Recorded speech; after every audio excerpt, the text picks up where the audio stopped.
So, to work out how much energy we can get out if we make a white dwarf fuse carbon and oxygen by contracting, we need this diagram, one we've seen many times before in variants of this course. Brian, do you want to remind us what this diagram is showing? Okay, to remind us how we're going to get energy out from E equals mc squared is we're going to take one type of atom and transform it to another, and if that second atom weighs less or has a lower mass than the first atom, then there's a change in mass, and by E equals mc squared, we get nuclear energy out. So, for example, if you're turning hydrogen into, say, helium, Yep. you start off with one nucleon, you combine 4 of them to make helium-4, and the mass of the helium is not quite the same as 4 hydrogens. There's a slight difference. It's a little less, and that difference, which is about 0.7%, multiplied by c squared, which is a very big number, means you get a lot of energy out in, for example, a nuclear bomb where you do this reaction. So this diagram does it for all of the elements, and what we're plotting here is the mass of an atom divided by the number of nucleons, so that's protons and neutrons. So that's the mass, and we're subtracting that mass from the mass of hydrogen. So we're looking at how much per nucleon it weighs less than hydrogen, and that tells you how much energy you're going to get out. And so this diagram rises, which means if you combine small atoms like hydrogen, you get energy out.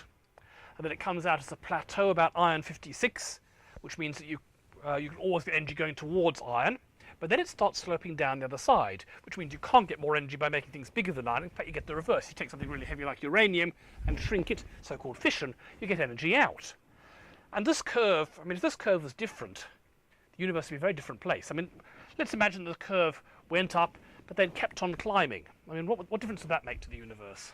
Wow, if this kept on climbing, then you would not end up with iron being the thing we export from Australia around the world. Everything would sort of get to heavier and heavier elements, and we'd have a universe full of all sorts of heavy things, probably the heaviest stable stuff around, so probably a lot of uranium is where you end up with. Yeah, well, in principle, if it kept on climbing, it means these things would be stable, and you could have elements way beyond. So we might have a lot more than the 100 odd elements, stable elements you've actually got. We might have thousands of elements, and most of the universe might be made up of atoms with an atomic number of 3,000 or something, whatever that is.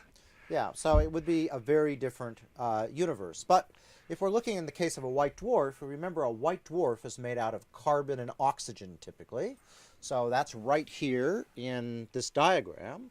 And so there's a bit of distance. This is a linear scale, so it's not nearly as big a difference from hydrogen to helium, but there is the potential when you burn carbon and oxygen to iron to get energy out. Okay, so given this graph is so fundamental, I thought we'd probably better spend some time explaining where it comes from. So this is a quick lesson in basic nuclear physics.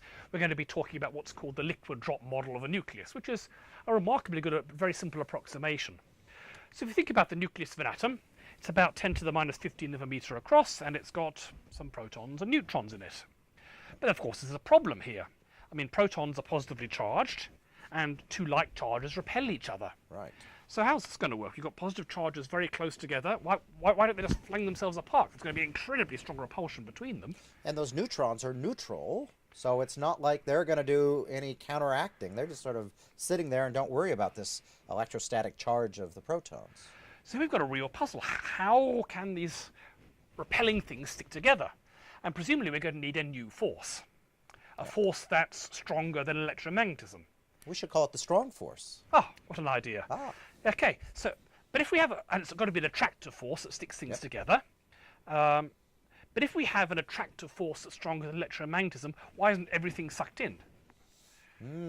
So, yeah, if I have this big strong force, well, now, electromagnetism goes sort of as 1 over the distance squared. Mm-hmm. So what happens if it had a different power or some work differently on a different scale?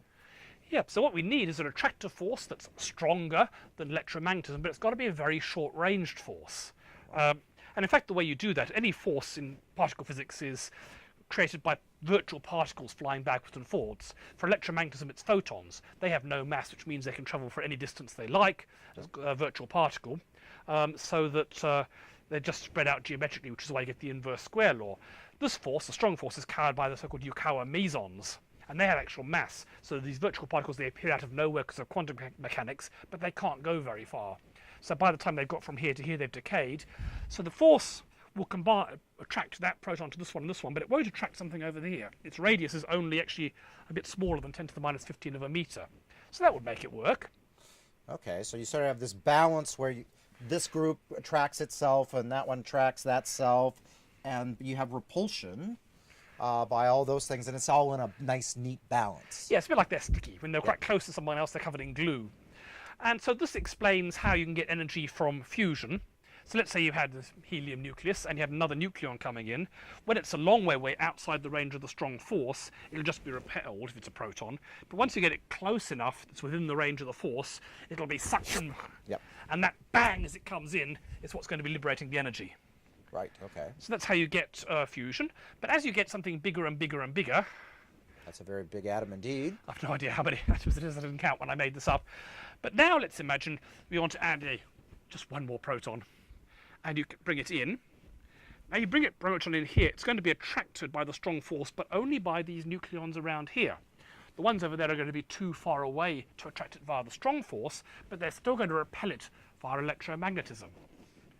Right, and so we have all of these things adding up to a very strong electric repulsion of that new proton coming in, and even though it's 1 over r squared, there's so many of them, it ends up eventually being able to overcome that little tiny group of strong force from the neighboring nucleons.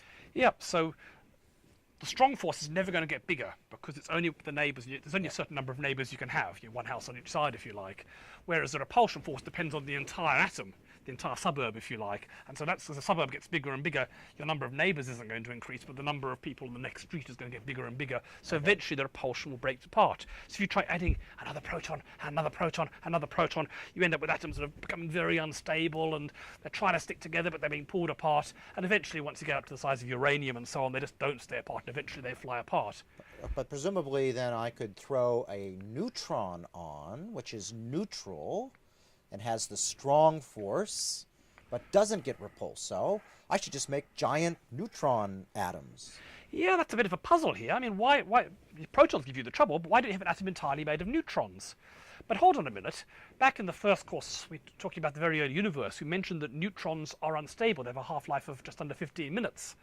So if you had an atom of neutrons, after that time, they'd turn into a proton, electron, and neutrino. So they would just essentially decay on their own. Yeah, so it's a bit puzzling. And in fact, to work out why you end up with a mix of neutrons and protons, you have to go back into a bit of quantum mechanics. Let's imagine you've got a nucleus that's got a certain number of nucleons. So they can be either all neutrons or all protons or some mixture of the two.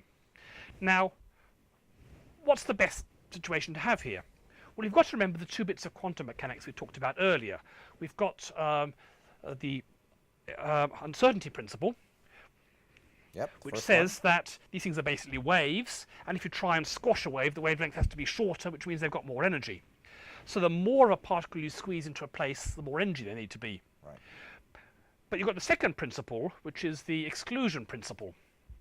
And the exclusion principle says that you can't have 2 identical particles in the same state. So now let's apply then to these 3 cases. Now, here you've got a whole bunch of neutrons, and because the neutrons are identical, they can't all be in the same state. Their wave functions can't overlap, which means you've got to squash a lot of them into a small space. There's going to have to very tightly wound up wavelength, and so there's going to be a lot of energy. Right. Ditto up here. Protons are identical to each other, so they can't all be in the same states, which means they've all got to have a little bit of the space to themselves, which means they're going to be really squashed up and lots of energy. Right.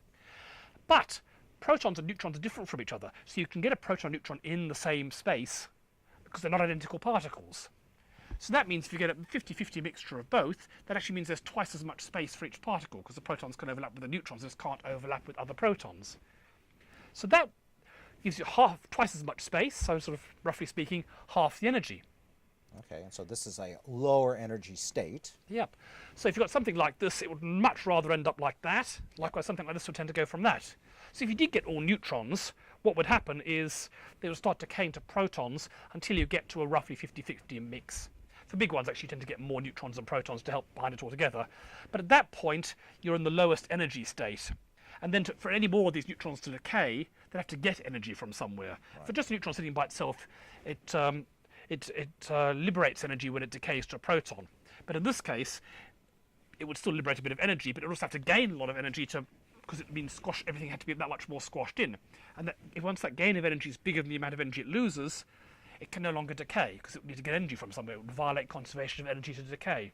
Okay, so atoms are this interesting balance between the strong force and the electrostatic force of repulsion, and then this configuration, the quantum mechanical configuration of essentially the Pauli exclusion principle, essentially adding another thing that keeps them from being in certain states. So it's a very complicated. And there are a few more complications as well, of course. In reality, for example, the protons and neutrons will sit at energy levels, so you have to worry about the shells. And it's all these complications that keep nuclear physicists in business. Yes. But this model gives you the basic picture and explains why we get this curve. We tend to have atoms with roughly the same number of neutrons and protons, or maybe a few more neutrons when they get big, and explains why the curve goes up and comes down. Okay. So now let's actually use that knowledge to work out if we did have a white dwarf's worth of carbon and oxygen, how much energy we get out converting it to iron 56.